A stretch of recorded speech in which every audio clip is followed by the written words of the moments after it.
So today, very quickly, we're going to look at creating an ad in BookBub. I'm assuming that you've created an account and you've checked and uploaded your books. That's a separate process, but I'm going to assume that you've done that. We can do that in a separate video.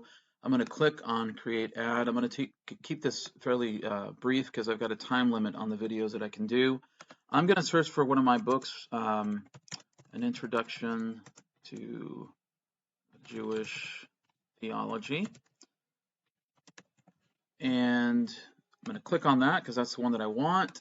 Now what I'm going to do is I'm going to make a creative. You've got an option to upload your own 300 by 250 pixel ad, or you can build a new one, and you've got some different formats. I just usually stick with the basic one. It puts your title, your front cover here. I'm going to put something simple. Learn about Judaism today. You know, something that you can come up with whatever it is that you think is appropriate. Read now, just something simple. You've got 60 characters that you can put in the copy, but I'm just doing something simple. What it does automatically, if you're registered on Kindle, is it uploads the links for US, UK, Canada. You can turn these off if you don't want to sell to Canadians or UK just because you think the market's maybe not big enough. You want to focus in on a particular market. Now what we're going to do is we're going to focus in on audience targeting. There's two ways to do this. You can focus in on categories. And what I'm going to do is I'm going to focus in on religion and spirituality. Depends on your particular topic. You can search through those on your own time. And I'm going to add an author because ultimately I'm looking for readers that are following somebody that I believe would be a good match for the material that I write. Now I'm going to try this individual here. His name is Max Demont. And no, where is he? Oh, he's up here. He's great. He writes on Jewish topics. He's the late Max Demont, but he has 23,000 readers, and that's actually excellent because it means that I've got plenty of people that I can target my ad to.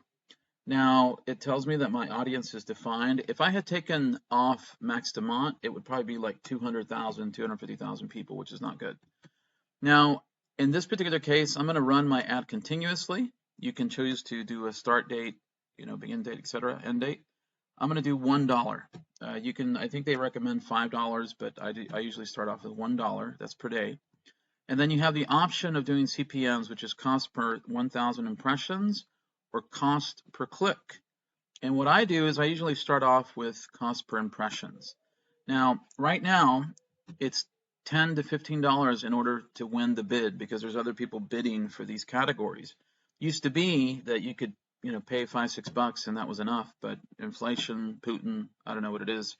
Whatever the case, that's the going rate.